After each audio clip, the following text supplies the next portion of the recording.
Hello, good morning.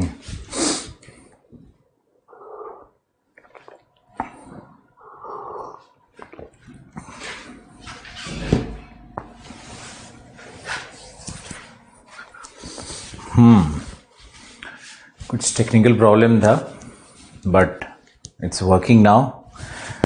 Let me take your wishes. Atul, Ved, Sarvesh, Deepak, Shashikant, Paramjeet, Sharma ji, Deepak DK Singh,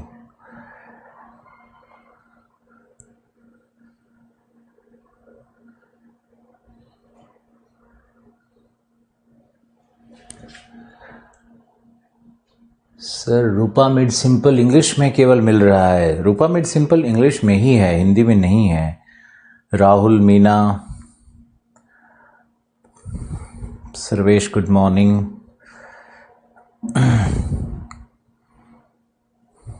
good morning Archana, Prashant, Deepak, Rajesh, Mohit, no problem sir. Good morning Tiwari ji. Penguin dictionary भी केवल English में ही है, बिल्कुल Prakash ji. Penguin dictionary भी अजय कुमार, गौतम, हाय अजय, वसीम मुरादाबादी, वाह, एक तो हुल्लड़ मुरादाबादी का नाम मैंने सुना था, आज वसीम मुरादाबादी आए हैं। ओके देन एके गौतम,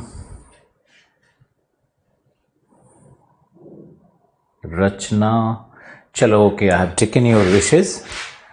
सो शुरू करते हैं।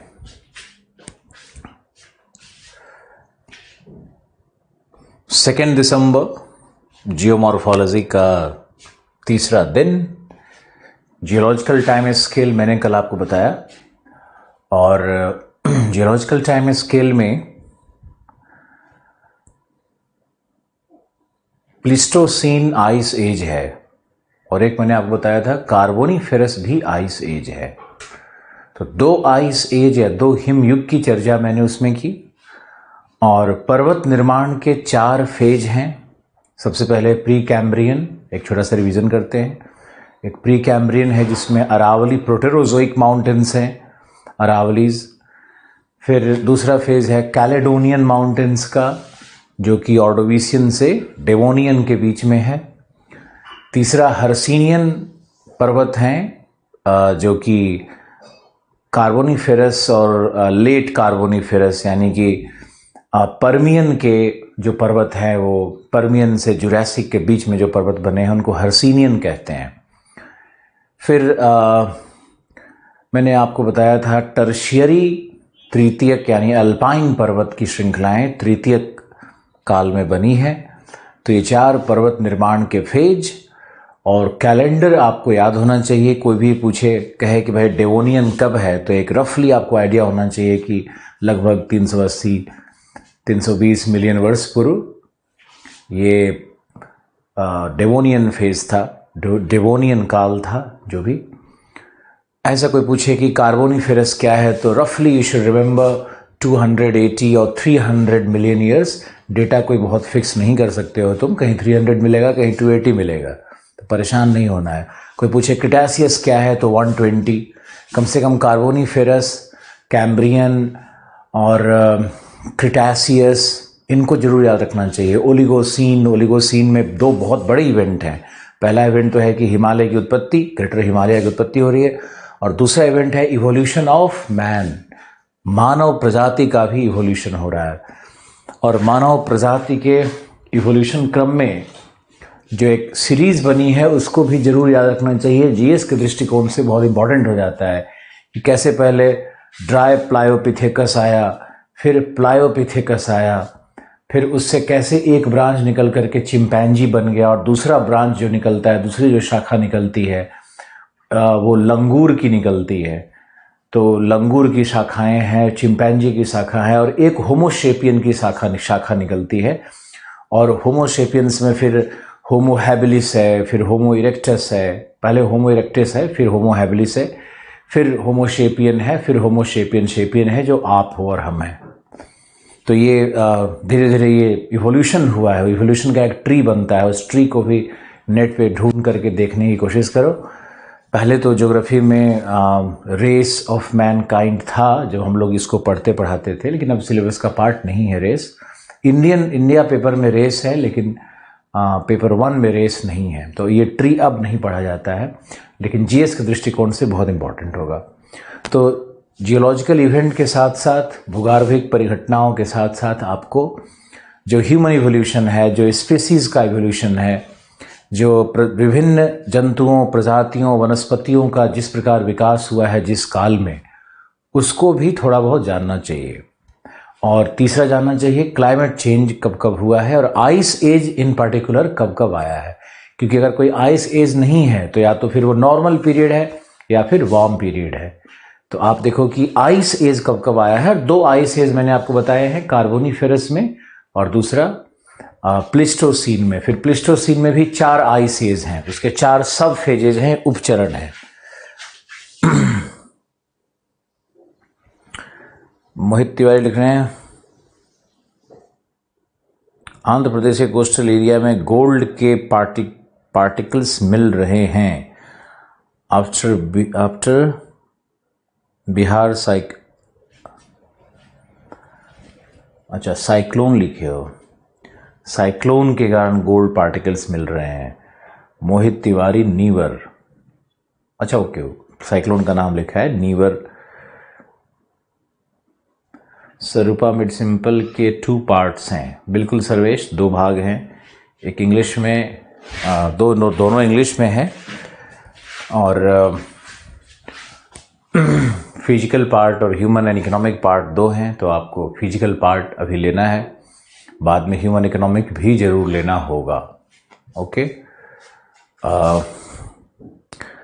जो नीवर साइक्लोन है, वो साइक्लोन्स में अपसर्जेज होते हैं, और अपसर्जेज के कारण वो सैंड लिफ्टिंग करता है। और सैंड लिफ्टिंग अगर करेगा तो सैंड लिफ्टिंग से जो पार्टिकल्स होते हैं वो आ सकते हैं उसके ऊपर में।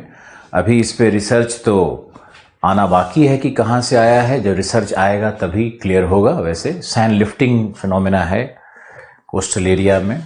सी अपसर्ज आता है तो नीचे से सैंड का जो मलबा होता है ना, उसको ऊपर की ओर शिफ्ट करता है वो। चलो ओके, अब जितेंद्र कुछ लिख रहे हैं, 1 सेकेंड इनका भी देख लेते हैं। अच्छा, ये कॉम्प्लीमेंट दे रहे हैं, sir you are looking fit and cool. Oh great, thank you. Always give good compliments to your friends, to your parents, to your neighbors, to whatever relatives. compliment से सब लोग खुश रहता है। झूठा ही सही, लेकिन देना चाहिए।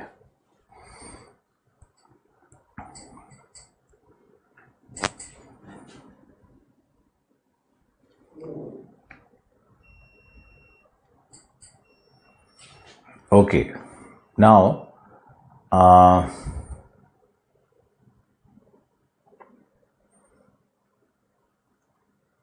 आप लिखो आज का टॉपिक। शुरू करते हैं जियोलॉजिकल टाइम स्केल के बाद। अभी बेसिक्स में हम लोग काम करते रहेंगे। तो जियोलॉजिकल टाइम स्केल के बाद पहला जो टॉपिक आपका है वो है फैक्टर्स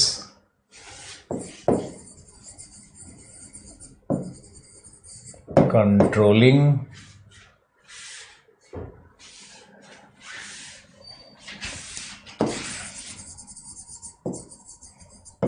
लैंडफॉर्म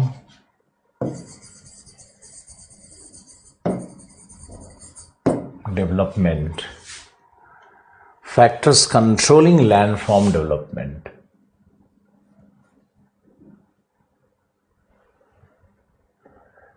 ये हमारा टॉपिक है आज का, और इसको पढ़ते हैं। Factors controlling landform development.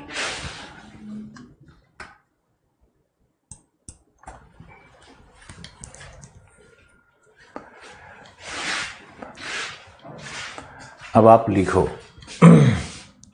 इस पे एक शॉर्ट नोट्स लिखवाते हैं, एक लंबा लिखवाते हैं, क्योंकि इसमें कई प्रश्न अंदर में छुपे हुए हैं। पहला टॉपिक है, कॉन्सेप्ट बिल्डिंग के लिए भी है, और इससे कई प्रश्न आ चुके हैं। तो इससे प्रश्न का डायमेंशन क्या होगा उसको भी समझने की आवश्यकता है। तो आपके सिलेबस को भी शुरू कर रहे हैं, और उसके बेसिस पे बेसिक्स को भी, आधार जो है जियोमॉर्फोलॉजी का, उसको भी पढ़ने की कोशिश करना है।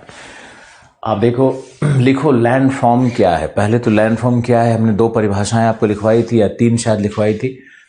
आज लिखो एक अलग सामान्य परिचय। लिखो लैंड फॉर्म, स्थलाकृति।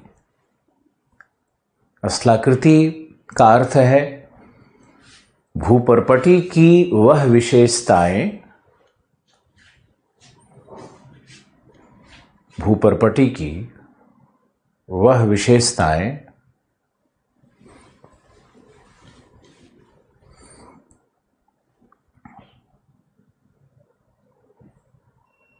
जो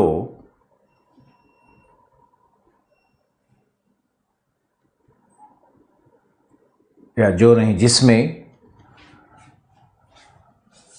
आयाम, परिमाण,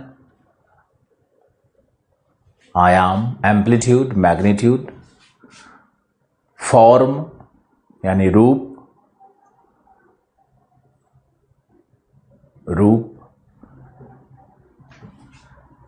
ज्यामितीय लक्षण, ज्योमेट्री,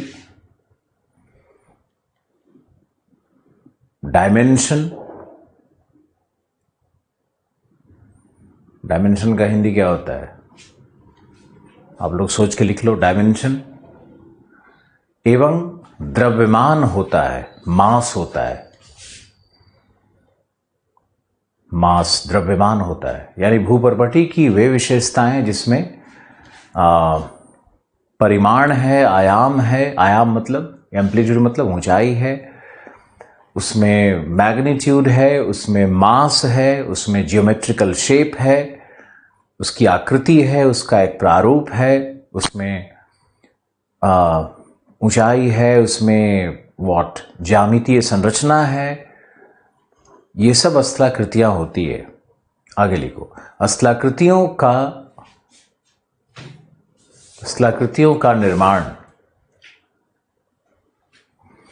अंतर्जात एवं बहिर्जात शक्तियों के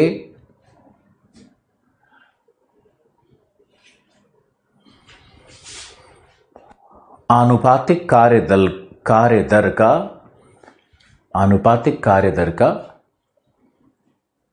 प्रतिफल होता है। आनुपातिक कार्य दर का प्रतिफल होता है।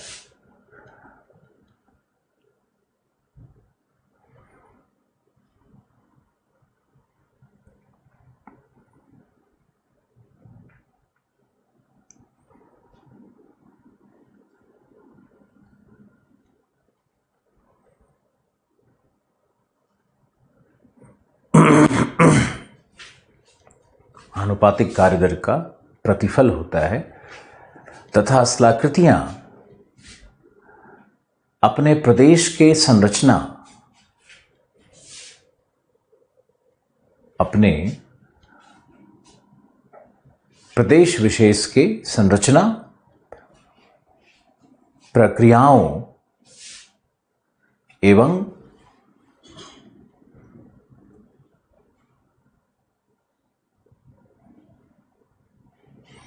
अवस्था के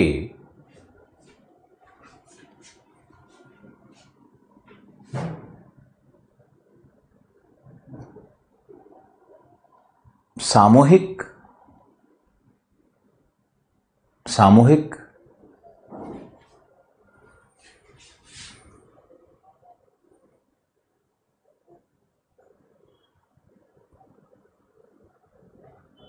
कार्यफल के परिणाम होते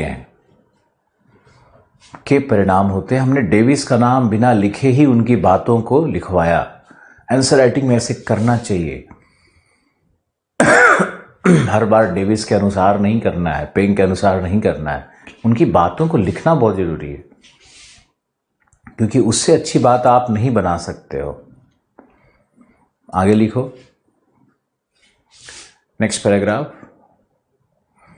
अस्लाकृतियों के उद्भव एवं विकास का अर्थ है, अस्लाकृतियों के उद्भव एवं विकास का अर्थ है उनकी उत्पत्ति तथा, या ऐसे लिख लो, का अर्थ है अंतर्जात शक्तियों के द्वारा उनकी उत्पत्ति एवं बहिर्जात शक्तियों के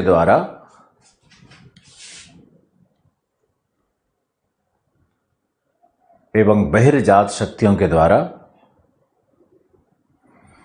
उनमें रूपांतरण तथा द्रव्यमान क्षय की प्रक्रिया के द्वारा, पर्वत का द्रव्यमान घट रहा है ना, नदियां काट रही है ना, तो द्रव्यमान क्षय की प्रक्रिया के द्वारा उनके ज्यामितिक संरचना में परिवर्तन, जिसका अर्थ है ज्यामितिक संरचना में परिवर्तन, जिसका अर्थ है उनके परिमाण एवं आयाम में परिवर्तन, उनके परिमाण एवं आयाम में परिवर्तन।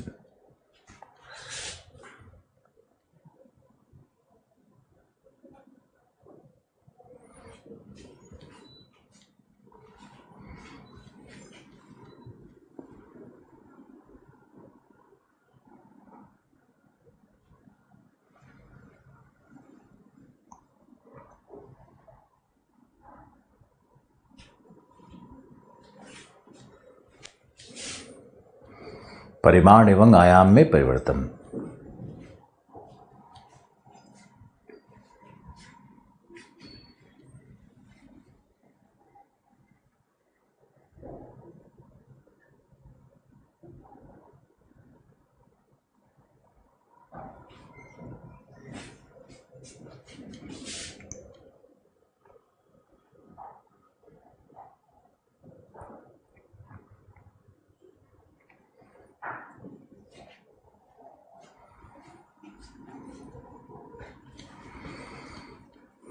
नेक्स्ट लिखो,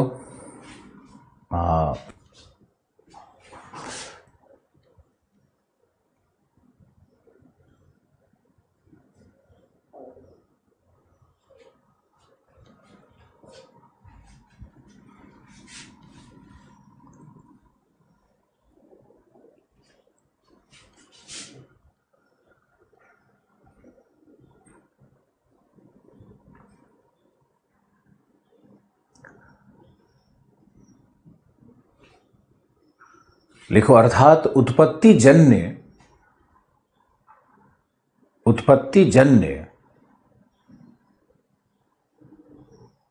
कारक एवं अस्लाकृतियों में रूपांतरण करने वाले कारक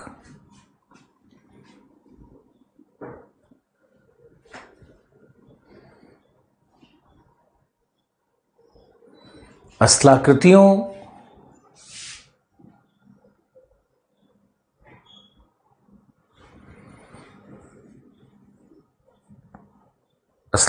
के प्रारूप को निर्धारित करते हैं।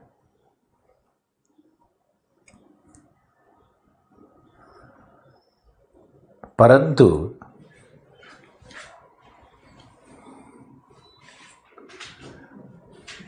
कुछ ऐसे कारक भी होते हैं, कुछ ऐसे कारक भी होते हैं जो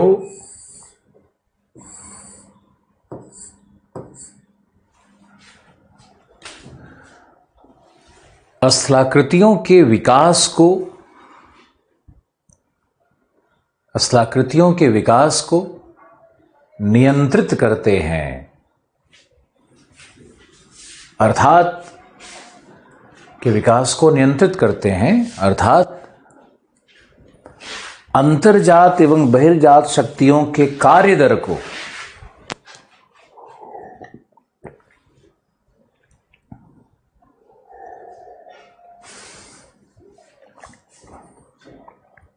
अंतर्जात एवं बहिर्जात शक्तियों के कार्य दर को नियंत्रित करते हैं या प्रभावित करते हैं,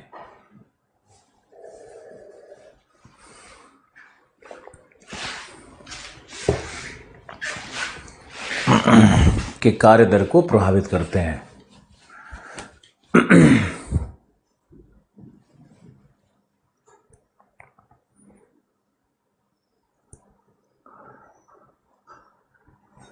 इसका मतलब ये हुआ, आप समझने की कोशिश करो कि पहले तो मैंने लिखवाया स्थलाकृतियां हैं क्या। अब विषय शुरू हो गया है तो बहुत ध्यान से सुनना है। स्थलाकृतियां है क्या? स्थलाकृतियां वो हैं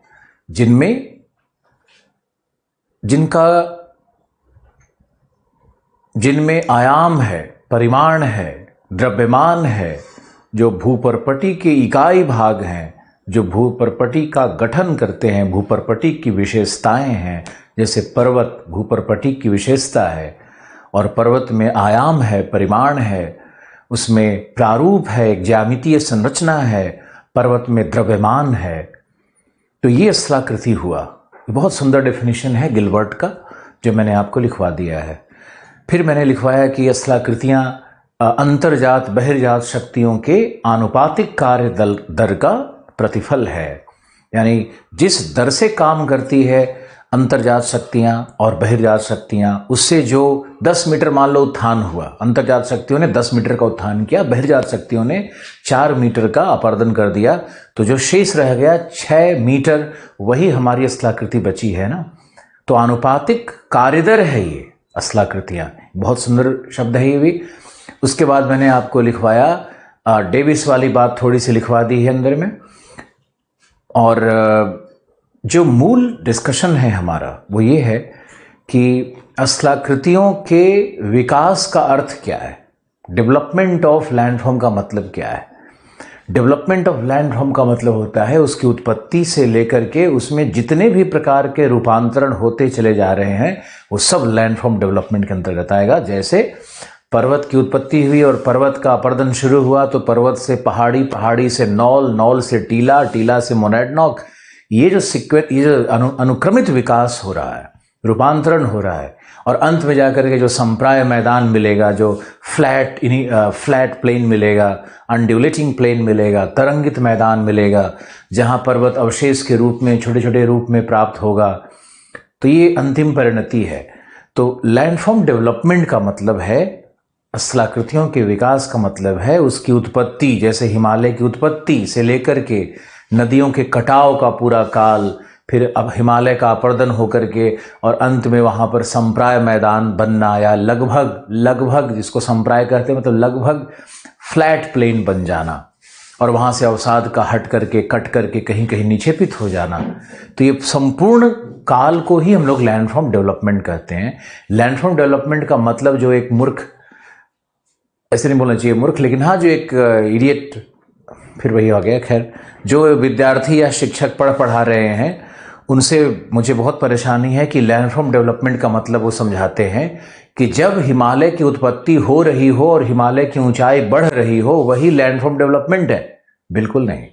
लैंडफॉर्म डेवलपमेंट का मतलब है कि हिमालय की ऊंचाई उत्पत्ति के बाद जो स्थलाकृतियों में परिवर्तन हो रहा है, जैसे I shape valley V shape valley बन गई, V shape valley U shape valley बन गई, ये लैंडफॉर्म डेवलपमेंट है। U shape valley concave valley बन गई, अवतल घाटी बन गई विशाल, जो पर्वत थे वो कट करके पहाड़ी बन गए, पहाड़ी कट करके मोनाडनॉक बन गए, मोनाडनॉक कट करके नॉल बन गए। ऐसे जो एक सीक्वेंशियल डेवलपमेंट है, इसको हम लोग लैंडफॉर्म डेवलपमेंट कहते हैं, है ना। तो आशा है कि ये कॉन्सेप्ट आपको क्लियर हुआ होगा पहले। अब दूसरा कॉन्सेप्ट जो आपको क्लियर करना है वो ये है कि ओरिजिनेटिंग फैक्टर्स और कंट्रोलिंग फैक्टर्स। लैंडफॉर्म डेवलपमेंट में हम लोग दो फैक्टर्स को पढ़ते हैं। पहला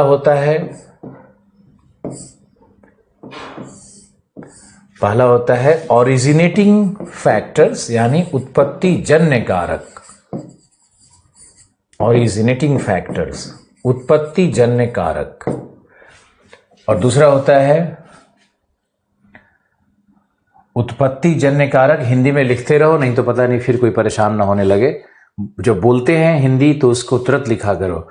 ओरिजिनेटिंग फैक्टर्स और दूसरा है कंट्रोलिंग फैक्टर्स, नियंत्रक कारक। यह है नियंत्रक कारक और यह है उत्पत्ति जन्य कारक।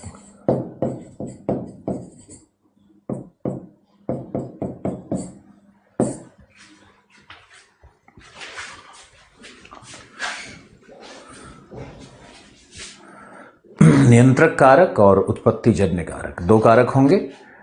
और ओरिजिनेटिंग फैक्टर्स में क्या होगा कि लैंडफॉर्म डेवलपमेंट में ओरिजिनेटिंग फैक्टर्स में जो आता है वो आएगा इंडोजेनेटिक, यानी अंतर्जात शक्तियां।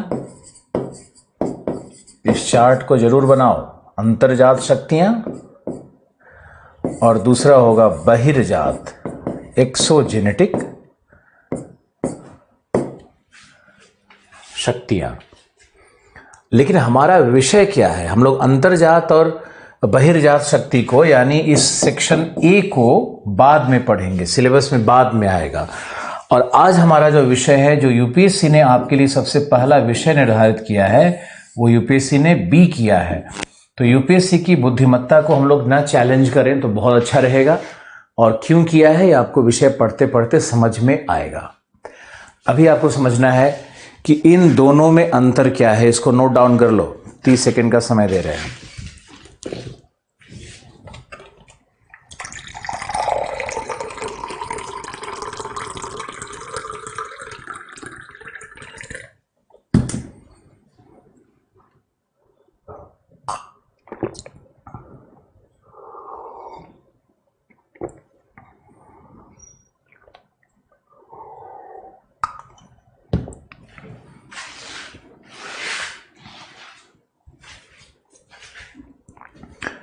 देखो, कंट्रोलिंग फैक्टर का मतलब क्या है, अर्थ क्या है कंट्रोलिंग फैक्टर का। मैंने आपको लिखवाया कि जो कारक अंतर्जात बहिर्जात शक्तियों के कार्य दर को नियंत्रित करे, कार्य दर को, intensity and magnitude of work, Indo और एक्सोजेनेटिक फोर्सेस का। अंतर्जात शक्तियां कार्य कर रही हैं, बहिर्जात शक्तियां कार्य कर रही हैं, दोनों के कार्य दर को नियंत्रित कौन करेगा? वही नियंत्रक शक्तियां होंगी। जैसे एक छोटा सा उदाहरण लेते हैं। मान लो कि पर्वत का ढाल तीव्र है, स्लोप ग्रेडियंट उच्च है, ढाल प्रवणता उच्च है। ज्योग्राफी की भाषा तो लिखनी होगी, सिर्फ ढाल क्यों लिखोगे, ढाल प्रवणता लिखोगे तभी नंबर आएगा। मैंने भाषा के विषय में पहले भी कहा था। तो हमारा उदाहरण है कि एक पर्वत है, पर्वत में ढाल प्रवणता उच्च है, तीव्र ढाल का है, कगार जैसा है। अभी बताओ कि यहां पर रेट ऑफ इरोजन, अपरदन का दर, बहिर्जात शक्तियों का कार्य दर तीव्र होगा या निम्न होगा? तीव्र होगा, क्योंकि ढाल तीव्र है तो कटाव, अपरदन तीव्र होगा। अब अगर तीव्र है, अगर उसी ढाल को हमने फ्लैट कर दिया, समतल कर दिया, तो क्या अपरदन का दर वही होगा? नहीं होगा, अपरदन का दर घट जाएगा। यानी यहां पर बहिर्जात शक्तियों के कार्य दर को नियंत्रित करने वाला कारक ढाल है, ढाल प्रवणता है। यानी अंतर्जात और बहिर्जात शक्तियां तो उत्पत्ति जन्य कारक हैं, रूपांतरण करने वाले कारक हैं, लेकिन उनके क्रियाओं को नियंत्रित करने वाला जो कारक होगा वह ढाल है। यानी कंट्रोलिंग फैक्टर का हम लोग लिस्ट अगर बनाएंगे, कंट्रोलिंग फैक्टर का अगर हम लिस्ट बनाएंगे तो उसमें एक फैक्टर हमारा आएगा स्लोप या स्लोप ग्रेडियंट। स्लोप ग्रेडियंट, ढाल प्रवणता, ढाल प्रवणता।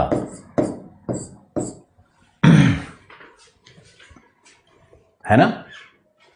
अब देखो, इस पे एक और डिस्कशन लेते हैं, इसमें भी तुम्हारा इंटरेस्ट और क्रिएट होगा ज्योग्राफी में।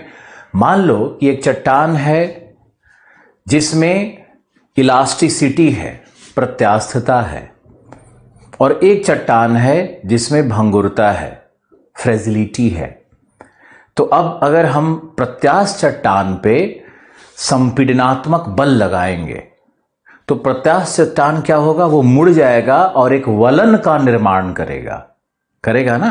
जैसे मान लो कि ये एक चट्टानीय संरचना है, ये एक मान लो चट्टानीय संरचना है, अवसादी चट्टान मान लेते हैं इसको।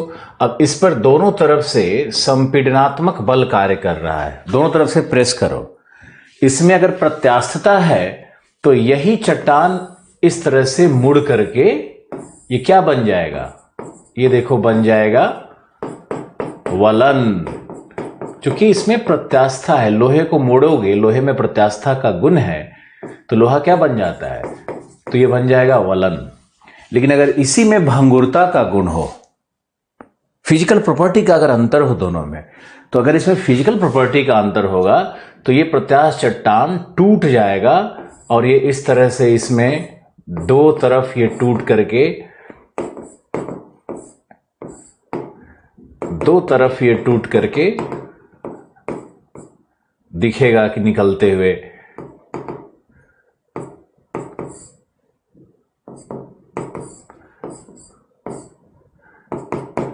देखो ये इस तरह से अगर हम यहां पे बल लगाएंगे तो ये टूटेगा।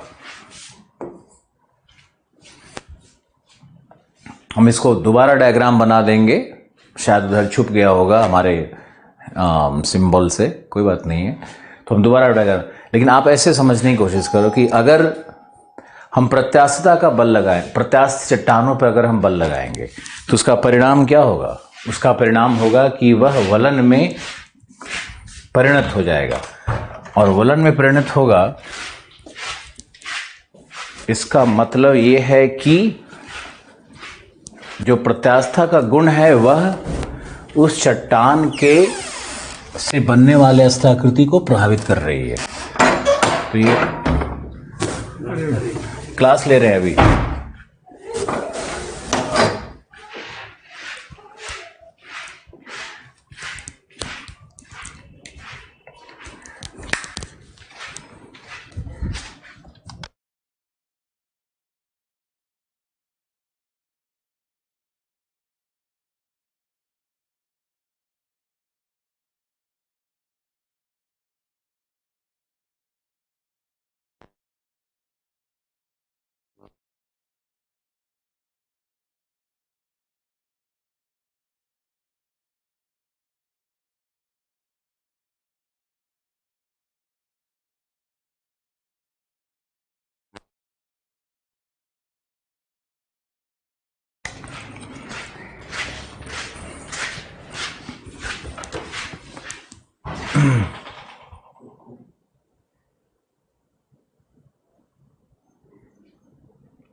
कूड़े वाले घंटी बजा दिए, तो कभी धोबी वाले, तो कभी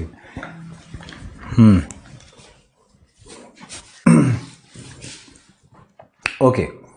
तो मैंने आपको बताया कि स्थलाकृतियों के विकास को प्रभावित करने वाले, कंट्रोल करने वाले, नियंत्रित करने वाले कारक में एक मैंने स्लोप ग्रेडियंट बताया, दूसरा मैंने चट्टानों का भौतिक लक्षण बताया, एक और आप समझ सकते हो चट्टानों का कॉम्पोजिशन कैसे प्रभावित करेगा।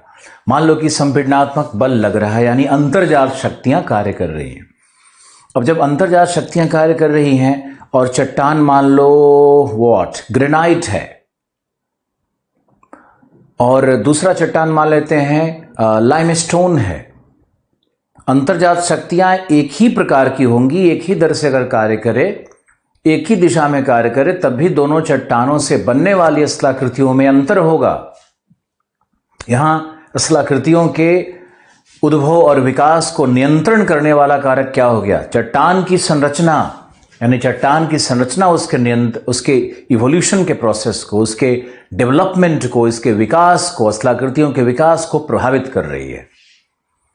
कितने लोगों ने इसको अंशतः समझा कि हां, जो प्रभावित करने वाले कारक हैं, जो कंट्रोलिंग फैक्टर हैं, वो अलग होते हैं। जैसे इसमें हमने लिखा है स्ट्रक्चर, चट्टानों की संरचना हमारा अलग निकल करके आ रहा है। देखो पॉइंट्स, इसमें इंडोजेनेटिक और एक्सोजेनेटिक फोर्स नहीं है, जबकि मैंने देखा है बहुत सारे लोगों के नोट्स में, बाहर में इंग्लिश मीडियम के लोग भी बहुत जो बड़ी सभाओं को पढ़ाते हैं कि कंट्रोलिंग फैक्टर में वो इंडोजेनेटिक और एक्सोजेनेटिक को लिख रहे हैं, लेकिन ऐसा नहीं है।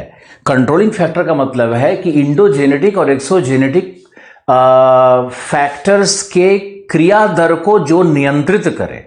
वो समझ में आया नहीं है? जल्दी मुझे बताओ लिख करके, नहीं तो तुम भी कंट्रोलिंग फैक्टर में कल किसी और का नोट्स उठाओगे और इंडोजेनेटिक एक्सोजेनेटिक लिख दोगे। और अगर ऐसा होता तो यूपीएससी ने इंडो और एक्सोजेनेटिक को अलग से फिर से क्यों लिखा सिलेबस में? ये साफ दिखा रहा है। फिर आगे जाकर के ये प्रश्न भी आया है, और प्रश्न देखो थॉर्नबरी के स्टेटमेंट से आया है कि संरचना स्थलाकृतियों के उद्भव एवं विकास का नियंत्रक कारक है, प्रमुख नियंत्रक कारक है, ऐसा प्रश्न भी आया है। तो इसका मतलब ये बात इस्टेब्लिश हो जाती है कि नियंत्रक कारक में हम लोगों को संरचना और स्लोप ग्रेडियंट और क्लाइमेट यानी जलवायु,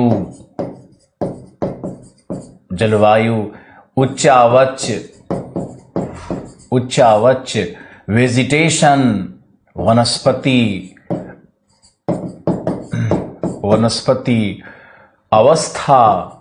अवस्था भी जो टाइम का डिवीजन है, अवस्था भी कार्य दर को प्रभावित करती है। यंग स्टेज में अपर्दन का दर कुछ और होता है, ओल्ड स्टेज में अपर्दन का दर कुछ और होता है, निक्षेपण का दर कुछ और होता है। तो अवस्था भी एक नियंत्रक कारक है। अवस्था डायरेक्ट कार्य नहीं कर रही है, लेकिन जो उसमें जो क्रियाएं उत्पन्न होती हैं अवस्था में, उसको नियंत्रित कर रही हैं। तो अवस्था भी एक नियंत्रक कारक होगा। तो ये हमारा पॉइंट है जो आप लिखो। कंट्रोलिंग फैक्टर का अर्थ है पहला स्ट्रक्चर, दूसरा ढाल प्रवणता, तीसरा जलवायु, चौथा उच्चावचीय दशा या उच्चावच, पांचवां वनस्पति, छठा अवस्था और सातवां काल, समय, जो बिल्कुल अनिर्वचनीय कारक है।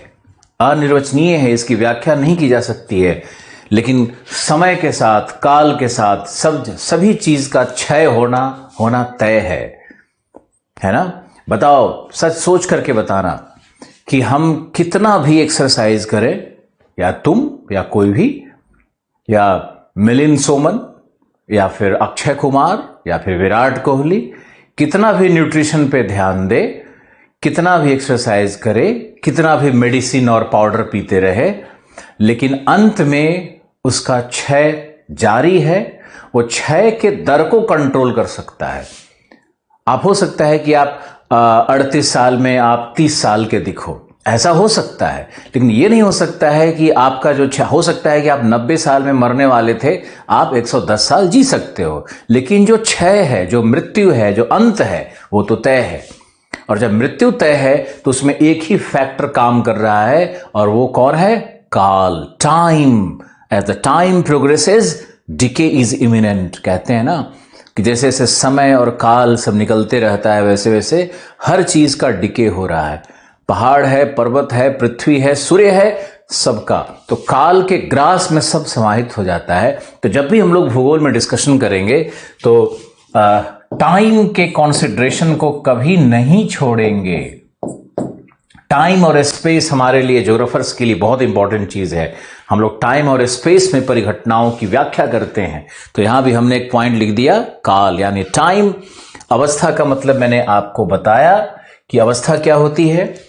अवस्था है जैसे युवावस्था, प्रौढ़ावस्था, जीर्णावस्था, है ना, जैसे युवावस्था, प्रौढ़ावस्था, जीर्णावस्था या वृद्धावस्था, ये अवस्था है। युवावस्था हो, मान लो हिमालय युवावस्था में है तो अपर्दन का दर कैसा होगा, नदियां कैसी होंगी, अभी नदियों का वेलोसिटी कैसा होगा, ढाल का प्रवणता कैसा होगा, ये सब युवावस्था पर निर्भर कर रहा है। फिर आप जाओगे प्रौढ़ावस्था में, फिर आप जाओगे जीर्णावस्था में या वृद्धावस्था में तो अरावली का दृश्य सामने आता है। अरावली में नदियों का क्या स्वरूप है, आप सोचो, देखो और भूगोल को अंतर्निहित करने का कोशिश करो कि भूगोल मुझे दिखनी शुरू हो जाए। हम एग्जाम्पल इसीलिए आपको देते रहते हैं।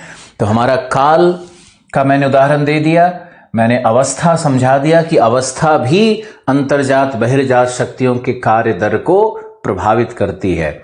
वनस्पति पे आते हैं तो वनस्पति भी बहुत इंपॉर्टेंट है। मान लो एक उदाहरण लेते हैं कि एक पर्वत का ढाल है जहां पर वनस्पति है, जंगल है, फॉरेस्टेड है, और दूसरा पर्वत का ढाल है जहां पर वनस्पति नहीं है। दोनों में अपर्दन किसका जल्दी होगा? जल्दी बताओ, लिख करके बताओ। अपर्दन का दर वनस्पति वाले ढाल पे होगा।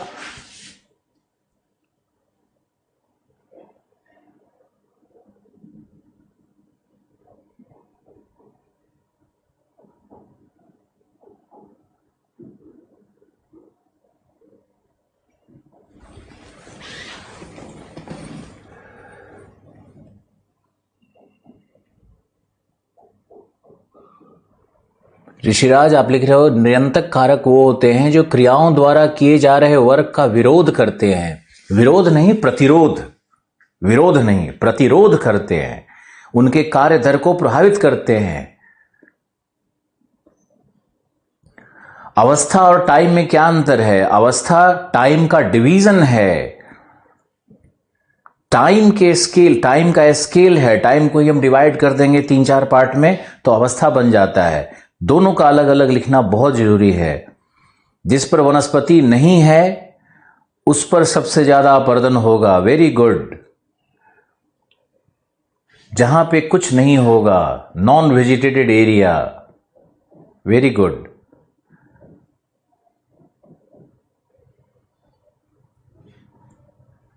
जहां वनस्पति ना होगा वहां, ठीक है, सब लोग सही लिख रहे हो, बिल्कुल सही। तो जो वनस्पति भी अपर्दन के दर को प्रभावित कर रही है या नहीं, अपर्दन के दर को अगर प्रभावित कर रही है तो स्थलाकृतियों के विकास को नियंत्रित कर रही है, ऐसे समझना है आपको। तो वनस्पति होगा। अब आओ उच्चावचीय दशा। उच्चावच का अर्थ क्या है? उच्चावच का अर्थ है उच्च, अवच। उच्च मतलब ऊंचाई, अवच मतलब घाटी, यानी जहां भी शीर्ष घाटी, शिखर घाटी, शिखर घाटी जैसी संरचना मिलती है उसको हम लोग उच्चावच कहेंगे। सामान्य अर्थ में, बिल्कुल सामान्य अर्थ में उच्चावच का बहुत गहरा गहरा अर्थ निकलेगा जो हम बाद में बात करेंगे इस पे। लेकिन अभी हमारे लिए उच्चावच का मतलब है height and depth, elevation and valley. जो कहीं भी अगर श्रृंगगर्त ऐसी संरचना मिल रही है तो उच्चावच। जो अगर समतल बिल्कुल मिल रहा है, फ्लैट मिल रहा है, तो उसमें कोई उच्चावचीय दशा नहीं है। समझ रहे हो ना? वो तो मैदान है, वो पेनी प्लेन है, वो बिल्कुल मैदान है। और उसी में अगर पर्वतीय संरचना, घाटी संरचना मिल रही है तो वो उच्चावच हो जाता है। उच्चावच का मतलब तो ये होता है कि जिसमें ढाल हो प्लस ढाल, slope plus aspect of slope. देखो हमने कोशिश किया हिंदी पहले लिखने का तो हम भूल ही गए। Slope plus aspects of slope, aspects of slope कहते हैं इसको, आगे पढ़ाएंगे इसको। तो यानी इसका मतलब हुआ ढाल और ढाल के पहलू, ढाल के पक्ष, ये दोनों को मिलाकर के होता है। यानी उच्चावच क्या होता है? जिसमें ढाल हो और ढाल के पक्ष, यानी एस्पेक्ट ऑफ स्लोप का मतलब होता है ढाल की ढाल की दिशा क्या है, ढाल की एंगल क्या है, एंगुलैरिटी क्या है। यहां देखो, अगर हम लोग इस शब्द रिलीफ को लेंगे तो रिलीफ का मतलब होता है slope plus aspects of slope. अब एस्पेक्ट्स ऑफ स्लोप का मतलब होता है angularity, angularity plus direction of slope. सब लिखते रहना है, direction of slope, angularity and direction of slope, ये एस्पेक्ट ऑफ स्लोप है। अब देखो, एंगुलैरिटी का मतलब है कोणीय दशा। कोणीय दशा किस प्रकार की है, तो मान लो कोई स्लोप अगर 0 से 10 डिग्री सेंटीग्रेड डिग्री का स्लोप है, डिग्री एंगल का स्लोप है, और एक स्लोप है मान लो 35 से 75 डिग्री का, तो जिसका स्लोप ज्यादा कोणीय होगा वहां पर अपवर्तन ज्यादा होगा। डायरेक्शन का मतलब है कि इसमें दो होता है, एड्रेट स्लोप, ADRET एड्रेट स्लोप, और यूबैक स्लोप, ADRET एड्रेट, UBAC यूबैक स्लोप। तो एड्रेट का मतलब है सूर्याभिमुख,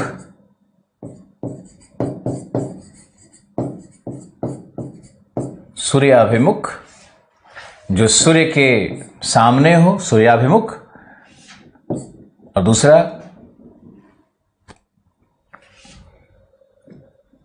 सूर्य से जो दूसरी साइड में हो, क्या लिखोगे, सूर्य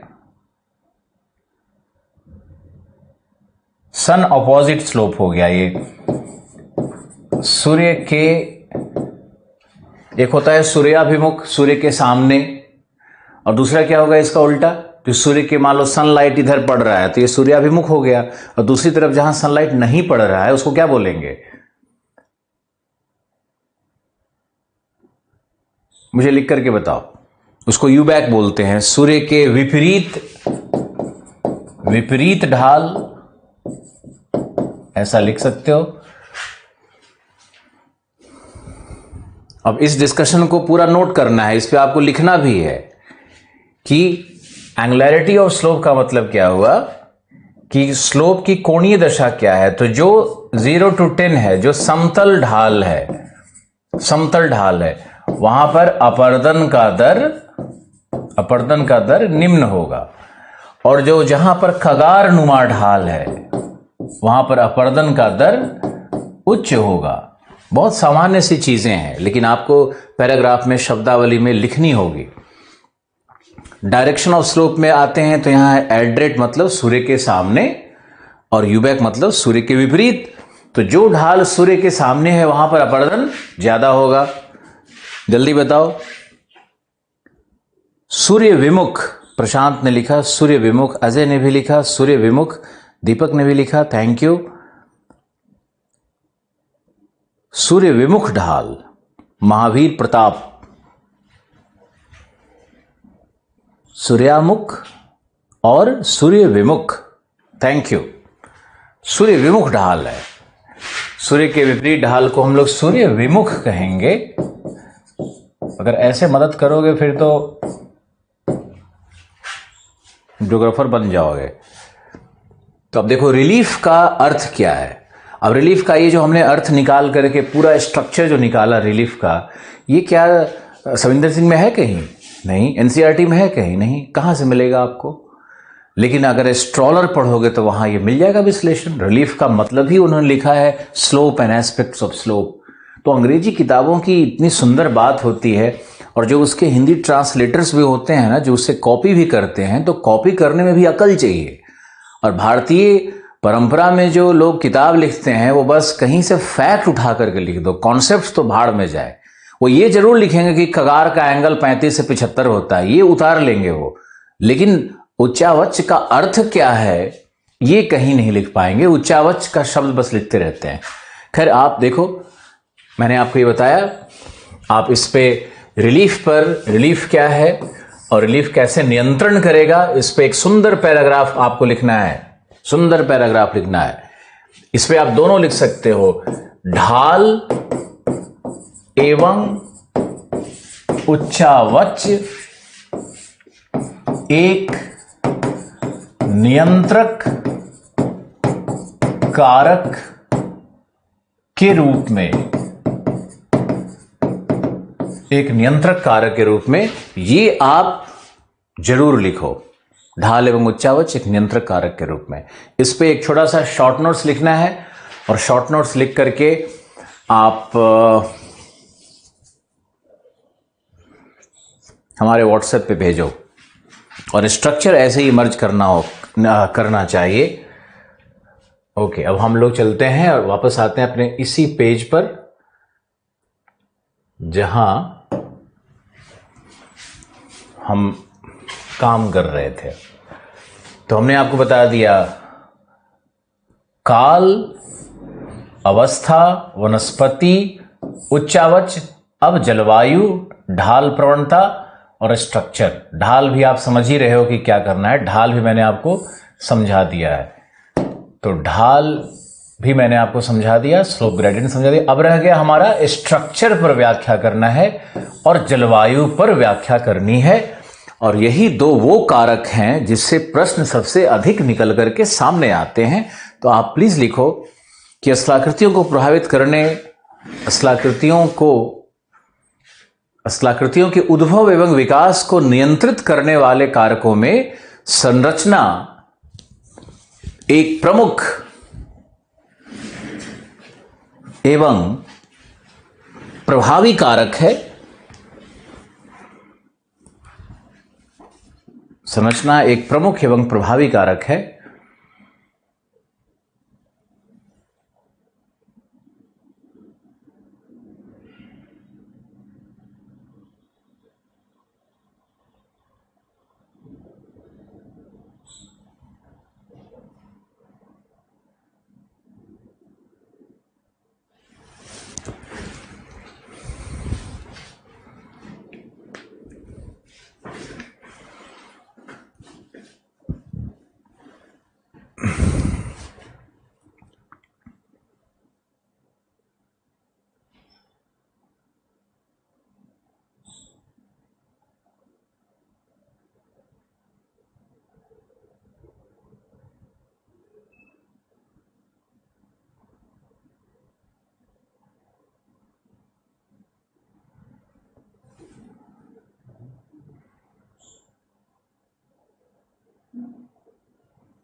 जो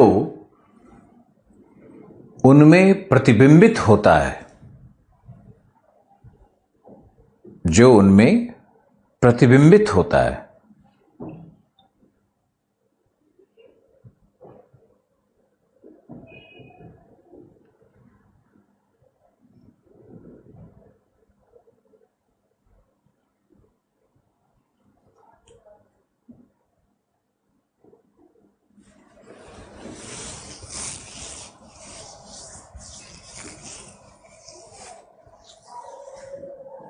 ब्रैकेट में लिख दो थॉर्नबरी।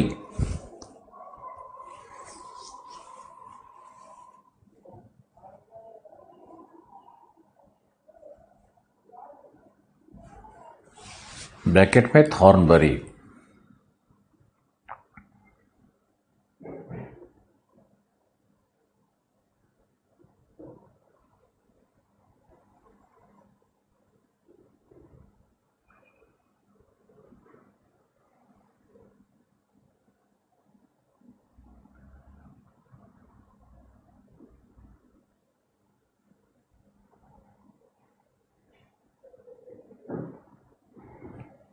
आगे लिखो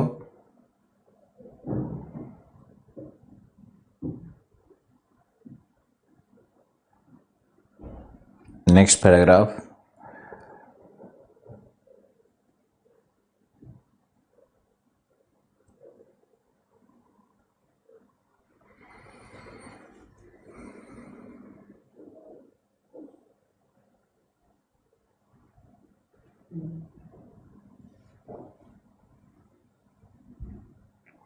डेविस के अनुसार भी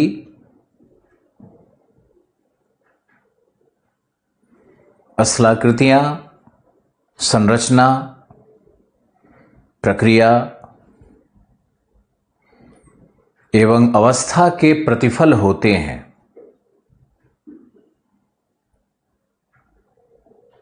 अर्थात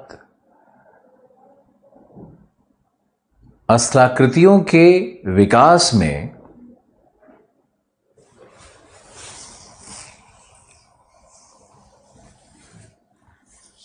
संरचना के महत्व को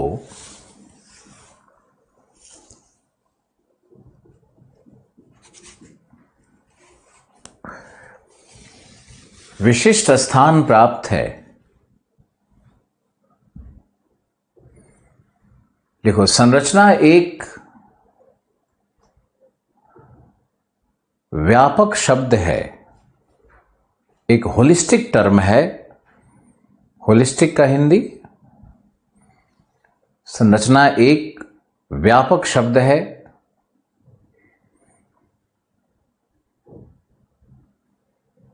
जिसके अंतर्गत चट्टानों के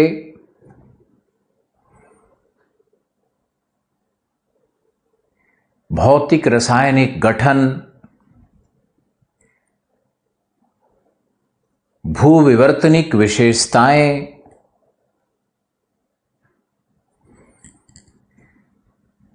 संस्तरीकरण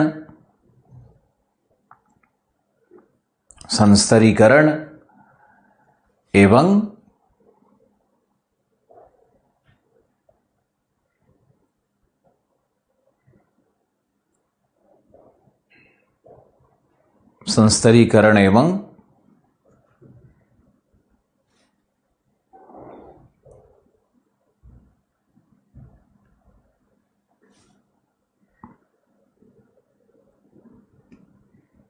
ढाल के स्वरूप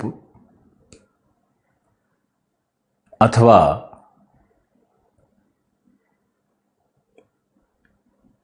bedding plane BEDDING, bedding plane,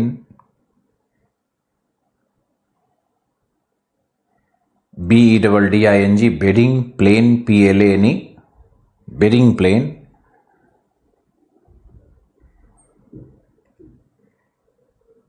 एवं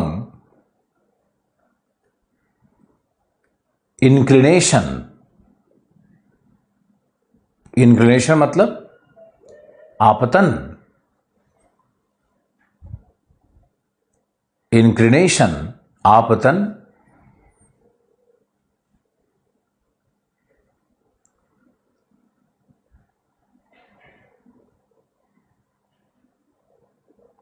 होते हैं, सम्मिलित होते हैं।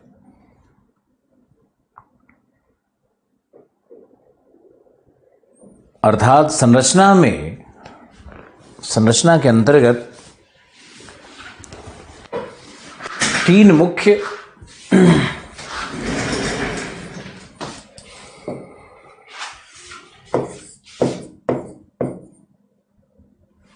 मुख्य तत्व सम्मिलित हैं। पहला है भौतिक लक्षण, दूसरा है रासायनिक, तीसरा है भूविवर्तनिक और चौथा है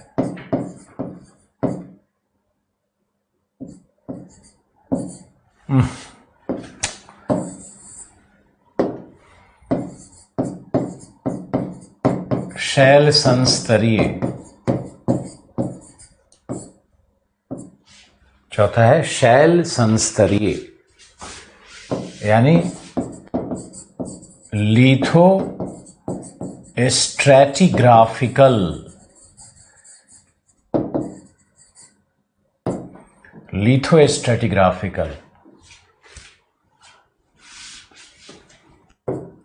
भूविवर्तनिक यानी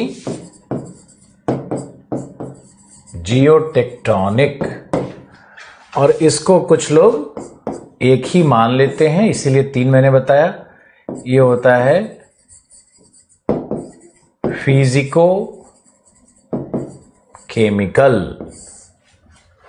तो ये तीन संरचना के तीन मुख्य अभिलक्षण होते हैं। इस चार्ट को बनाओ।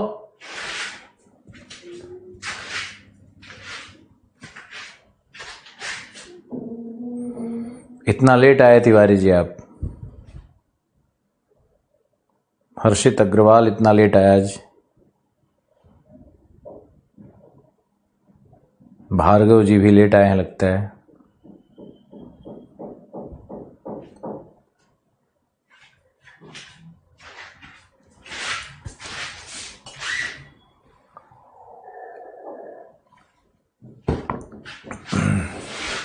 फिजिको केमिकल में आओ तो ये इसमें सबसे पहला होता है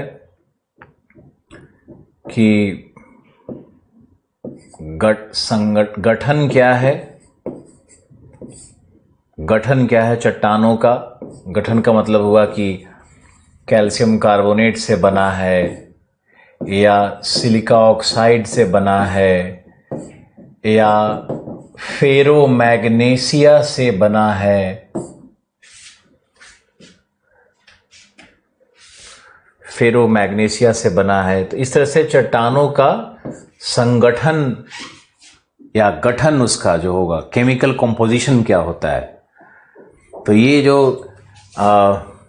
संगठन है या गठन है चट्टानों का, यह भी अपरदन के दर को प्रभावित करेगा। कैसे करेगा वो भी सुनो। मान लो कि फेरोमैग्नेशिया है तो अपरदन का दर कम होगा, लेकिन अगर फेरोमैग्नेशिया को जहां पे ज्यादा वर्षा हो रही है तो वहां पे लोहे में जंग लगता है, रस्टिंग होता है। तो फेरोमैग्नेशिया को अगर रख दोगे, इन चट्टानों को रख दोगे, अगर जैसे बैसाल्ट है उसमें फेरोमैग्नेशिया की मात्रा अधिक है, अगर उसको वर्षा के जगह में रख दोगे तो अपरदन ज्यादा होगा।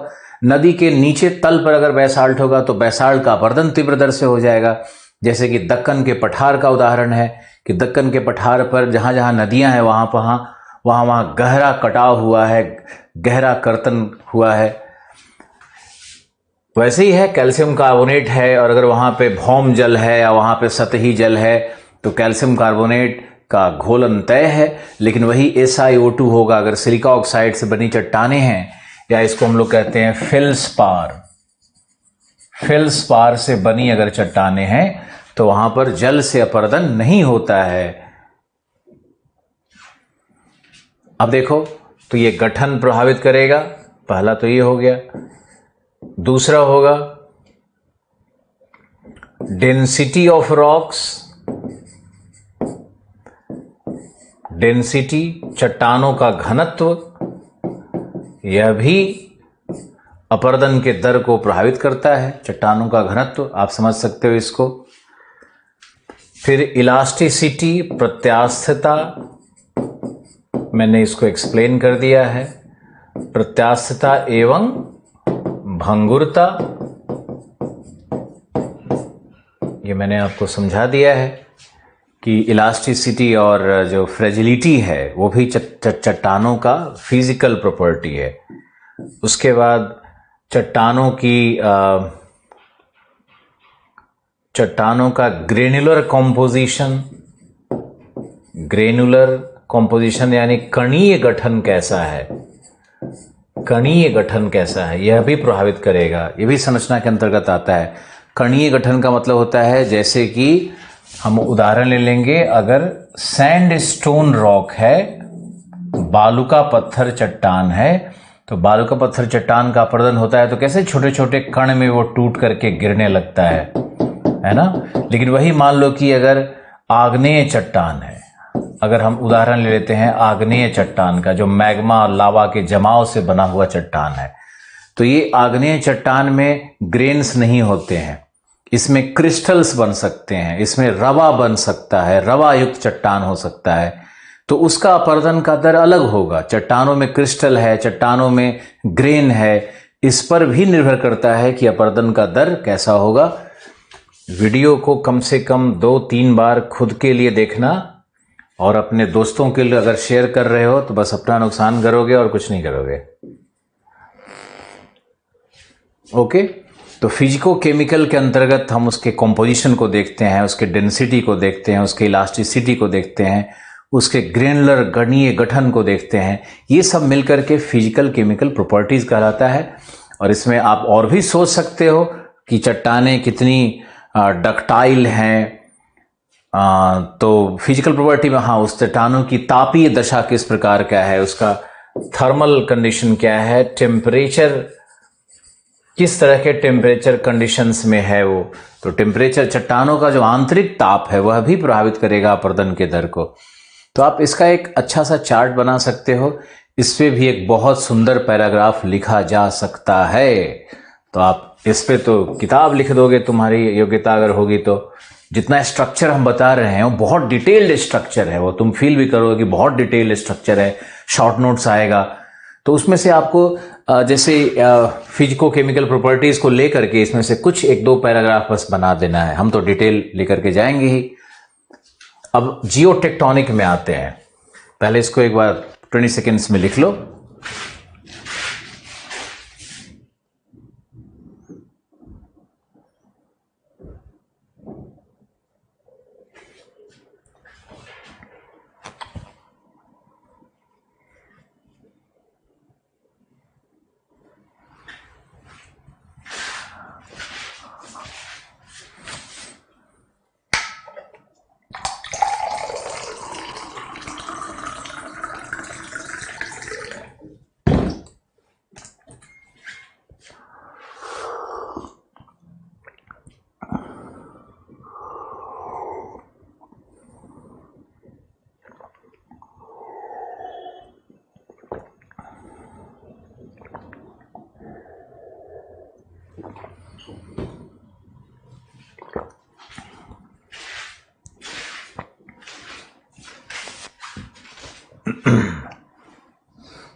लिथोस्ट्रेटिग्राफिकल,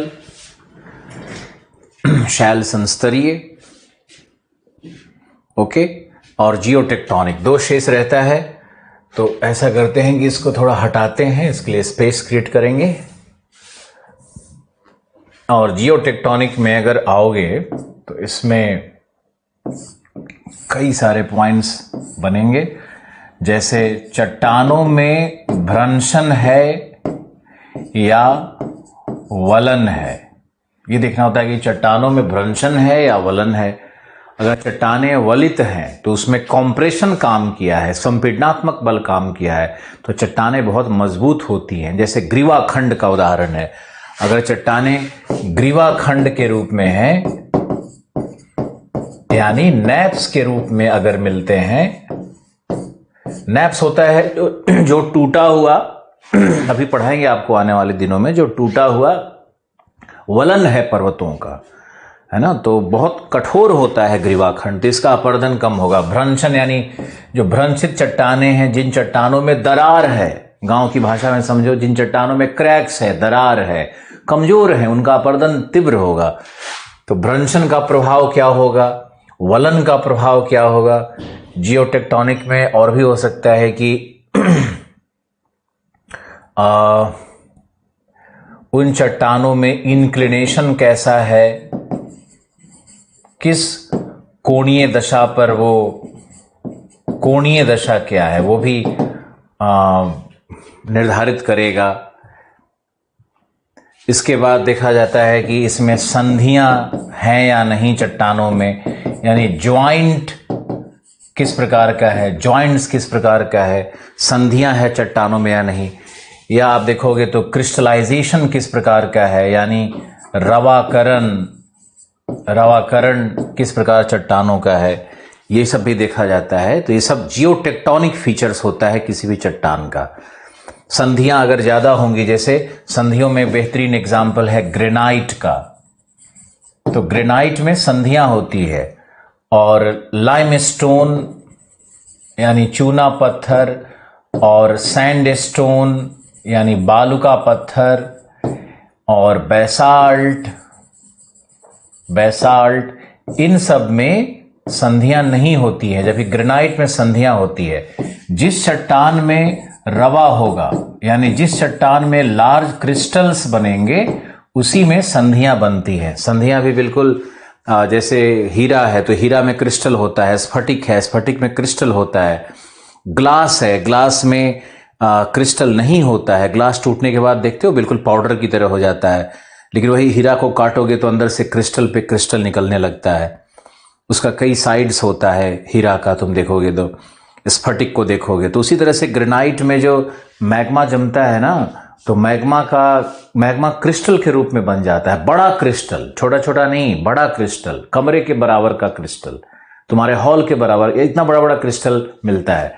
अभी हम चूरू के पास एक गांव गए थे, तो वहां पर एक छोटी सी पहाड़ी है, उसके ऊपर एक मंदिर था, महाभारता पीरियड का मंदिर है चूरू के पास एक गांव में।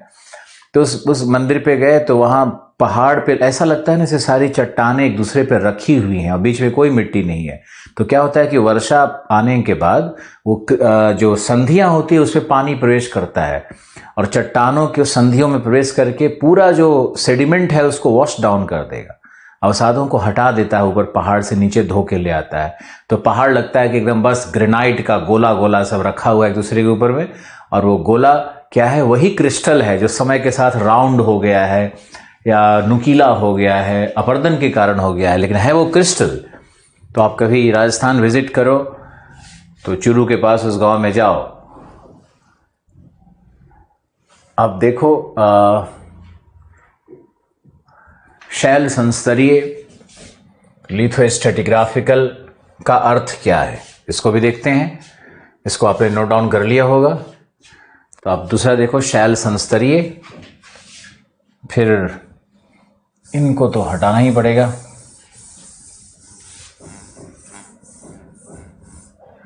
तो शैल संस्तरीय में आप आओगे तो शैल संस्तरीय का अर्थ है, कई अर्थ निकलते हैं इसके, जैसे स्ट्रैटिफिकेशन कैसा है इसका, संस्तरीकरण कैसा है,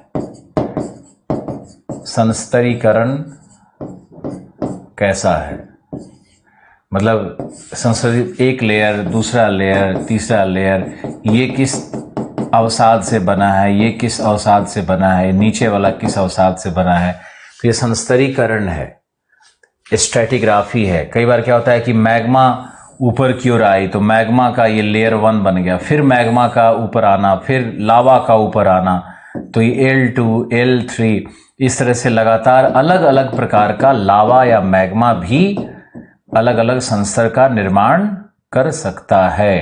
ये भी इस तरह से अलग अलग बन सकता है। तो ऐसा नहीं है कि सिर्फ अवसादी चट्टानों में ही संस्तर मिलेगा, अवसादी चट्टान में भी मिलता है और संस्तर का निर्माण आग्नेय चट्टान में भी होता है। तो आग्नेय चट्टान और अवसादी चट्टान दोनों में संस्तर मिल सकते हैं। अब किस प्रकार का संस्तर है इस पर डिपेंड करता है।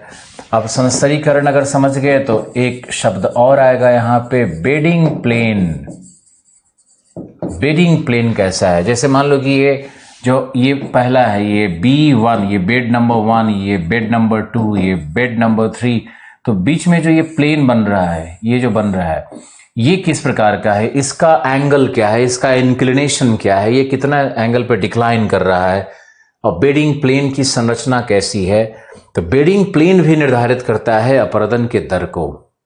संस्तरीकरण जैसे आप समझ सकते हो कि आग्नेय चट्टान में तो ये बेडिंग प्लेन, इसका बहुत ही स्ट्रॉन्ग बेडिंग प्लेन्स बनता है आग्नेय चट्टान में, यहाँ पे वीक बेडिंग प्लेन्स होता है, यहाँ पे अपरदन होगा, ऊपर का पूरा ही ये भाग लेयर कट करके निकल जाएगा और दूसरा बेड दिखने लगता है। लेकिन आग्नेय में ऐसा नहीं होता है, बड़े बहुत मुश्किल से एक बेड कटता है। तो बेडिंग प्लेन्स, संस्तरीकरण, इस तरह के शैल, इसमें आपको ये भी आएगा शैल लिथोस्ट्रेटिग्राफी में कि जो चट्टान है उनका झुकाव, चट्टानों का झुकाव भी शैल संस्तरीय में आता है। डिक्लिनेशन, इसको बोलते हैं डिक्लिनेशन, इंक्लिनेशन नहीं, ये डिक्लिनेशन है। डिक्लिनेशन ऑफ रॉक, रॉक कैसे डिक्लाइन कर रहा है, तो ये भी एक प्रकार का शैल संस्तरीय प्रॉपर्टी कहलाता है। तो आप देखो कि अब इसमें और भी बहुत सारा ऐड होगा जिसको हम आगे बढ़ाते हैं। इसमें आएगा पारगम्यता यानी परमिएबिलिटी, एक और शैल संस्तरीय गुण है, उसको हम लोग परमिएबिलिटी कहते हैं। परमिएबिलिटी का मतलब क्या है? परमिएबिलिटी का मतलब है कि चट्टानों में अगर संधियां होंगी, इस तरह से अगर चट्टानों में संधियां हैं, इस तरह से अगर संधियां हैं, देखो यही क्रिस्टल है, सी ये सब क्रिस्टल है। ये जो लाइन दिखा रहे हैं यही है जॉइंट्स, यही संधियां हैं। अब मान लो कि वर्षा इस पे आ रही है, वर्षा हुआ, ये है हमारा वर्षण। तो वर्षण से जब पानी पड़ेगा तो देखो यहां पे इस संधि से पानी का प्रवेश हो गया और ये धीरे धीरे करके नीचे और इधर से बाहर निकाल दिया चट्टान। यहां मान लो, यहां देखो इस संधि से प्रवेश हो गया, अब पानी इधर जा करके फिर इसमें आकर के अब यहां से ये पानी यहां से भी निकल गया। आपको समझना है इन चीजों को कि संधियों के माध्यम से कैसे पारगम्यता बन जाती है। लेकिन पारगम्यता का ये मतलब नहीं है कि ये चट्टान जल को रोक करके रखेगा, बिल्कुल नहीं, ये जल को बाहर निकाल देता है। तो इस चट्टान में अगर आप नलकूप योजना लाओगे तो इस चट्टान में पानी नहीं होता है। अब आपको बताना है कि संधियों से युक्त चट्टान क्या है। संधियों से युक्त चट्टान है ग्रेनाइट। ये ग्रेनाइट है जो संधियों से युक्त चट्टान है। और अगर संधियों से युक्त चट्टान का और भी एग्जाम्पल हम लेना चाहेंगे तो उसमें आ जाएगा रायोलाइट। उसमें रायोलाइट में बहुत कम होता है, वैसे ज़्यादा नहीं है, लेकिन गैब्रो में फिर बहुत बड़ी बड़ी संधियां होती है। ड्यूनाइट में होता है, जो अंतर्वेदी चट्टान है उनमें संधियां ज़्यादा विकसित होती है, जिनका कूलिंग टाइम, ठंडा होने का टाइम बहुत ज़्यादा हो, उसमें संधियां विकसित होती है। संधियों का मतलब यही समझो कि एक क्रैक है जिसमें क्रिस्टल्स, दोनों तरफ क्रिस्टल है और क्रिस्टल के दोनों तरफ का जो वॉल होता है, जो प्लेन होता है, उसको हम लोग संधि कह रहे हैं। तो वर्षण के कारण ये पारगम्यता का गुण होगा। जैसे मैंने ग्रेनाइट का उदाहरण दे दिया। तो चट्टानें जहां पर पारगम्य है वहां पर पानी का स्टोरेज नहीं होता है, पानी बाहर निकल जाता है, तो इन चट्टानों का जो अपरदन का दर होगा वो अलग होगा। जैसे मान लो ग्रेनाइट है, वो किसी गर्म जलवायु में है, राजस्थान में ग्रेनाइट है, तो क्या होता है कि दिन में थर्मल एक्सपेंशन होगा, हीट ज़्यादा होगा दिन में, तो उसका तापीय विस्तार होता है चट्टान का, तो संधियां फैल जाती हैं, चौड़ी हो जाती हैं। रात में संकुचन होगा, ठंडी होगी, 4 AM सुबह में सबसे अधिक ठंडक होता है राजस्थान में या डेजर्ट में कहीं भी, तो वहाँ पे फिर एक्सपेंशन के बाद रात को संकुचन होगा, है ना। तो जब संकुचन और एक्सपेंशन दोनों तरफ से होने लगेगा, कॉन्ट्रैक्शन होगा और एक्सपेंशन होगा, तो इसके कारण चट्टानें संधियों के सहारे टूट टूट करके गिरने लगती हैं और चट्टान का अपरदन दर बहुत ज़्यादा होता है। यानी ग्रेनाइट का अपरदन सबसे अधिक कहाँ होता है? गर्म एवं शुष्क जलवायु में। गर्म और शुष्क जलवायु में ग्रेनाइट का अपरदन होगा। पारगम्य चट्टान, संधि से युक्त चट्टान बहुत जल्दी टूट जाएंगे। अब इसी में एक और गुण है, उसको हम लोग कहते हैं पोरोसिटी। पोरोसिटी का गुण है। पोरोसिटी क्या है? पोरोसिटी यानी रंध्रता, रंध्रता का गुण है। तो रंध्रता के गुण को भी देखते हैं, क्या है ये। जैसे हम लोग देखें कि जिस चट्टान में ग्रेन होगा, ग्रेन का मतलब कणीय संरचना वाले जो चट्टान होंगे, मान लो चट्टान है और इसमें ग्रेन्स हैं, जैसे उदाहरण बताओ, सैंडस्टोन, लाइमस्टोन। तो एक उदाहरण ले लेते हैं सैंडस्टोन का, बालू का पत्थर का उदाहरण ले लेते हैं। तो बालू का पत्थर अगर यहां पर है तो इसमें अगर बारिश होगी, देखो ये बारिश हो रहा है, ये रेनफॉल है हमारा, तो बारिश होगी तो जल धीरे धीरे करके चारों तरफ जो ग्रेन के अंदर में जो रंध्र हैं, जो छिद्र हैं, उसमें पानी भरना शुरू हो जाता है और ये चट्टानें जल के अवशोषक चट्टान होते हैं। ये अवशोषण करेगा जल का, अवशोषक चट्टान होते हैं ये। और इसमें बहुत अच्छा नलकूप या बोरिंग तुम कर सकते हो, बोर्स इसमें बन सकता है। इसमें तुम पाइप डाल दिए और ऊपर में पंप लगा दिए तो पंप से पानी ये खींचेगा, पानी का स्रोत है इसके पास। यानी रंध्रता युक्त चट्टानों में आप पानी को स्टोर करने की क्षमता होती है।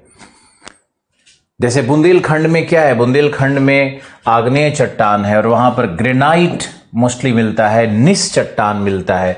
ग्रेनाइट का ही मेटामॉर्फिक रूप है निस चट्टान, GNIESS। तो ये निस चट्टान मिलता है। यहाँ पे पोरोसिटी है ही नहीं, यहाँ पे परमिएबिलिटी है, पारगम्यता है। तो बुंदेलखंड में ग्राउंड वाटर का अभाव होगा, बहुत सुंदर सा एग्जाम्पल है।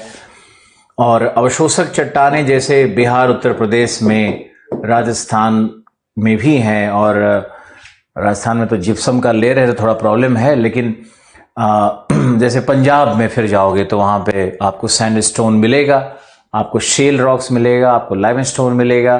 तो वहाँ पे अवसादी चट्टान है, उनमें रंध्रता है। अब आप देखो इस पूरे लिस्ट को कि शैल संस्तरीय में कितने सारे पॉइंट्स हैं और ये सभी पॉइंट्स प्रभावित करते हैं अपरदन के दर को।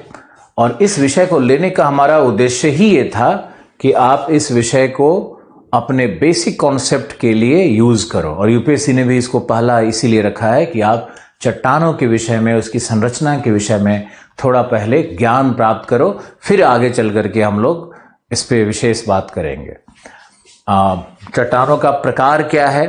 प्रकार है, आपको मालूम है एनसीईआरटी में बहुत छोटा सा दिया हुआ है कि प्रकार में आग्नेय चट्टान है जिसको प्राथमिक चट्टान कहते हैं, प्रथम चट्टान कहते हैं। ये पैतृक चट्टान भी है क्योंकि इसी से बाकी चट्टानों का जन्म होगा। ज्वालामुखी के उद्भेदन से बनता है आग्नेय चट्टान। अवसादी चट्टान है जो अपरदन से बनेगा, निक्षेपण से बनेगा, भूआकृतिक प्रक्रमों के द्वारा निक्षेपण और अपरदन से बनेगा। फिर है तीसरा आपका आग्नेय चट्टान। तो आग्नेय चट्टान में भी जो तीसरा है आपका मेटामॉर्फिक चट्टान, कायांतरित चट्टान, जो आग्नेय का कायांतरण हो जाए या फिर अवसादी चट्टानों का कायांतरण हो जाए। कायांतरण का अर्थ है कि उसके फिजिकल केमिकल प्रॉपर्टी में इतना परिवर्तन हो कि पूर्व के एक भी लक्षण न दिखें। परिभाषा को दोबारा वीडियो में देखना, मैंने क्या बताया आपको। उसके फिजिको केमिकल प्रॉपर्टी में इतने परिवर्तन हो तभी कायांतरण कहेंगे कि उसके पुराने लक्षण सब गायब हो जाते हैं।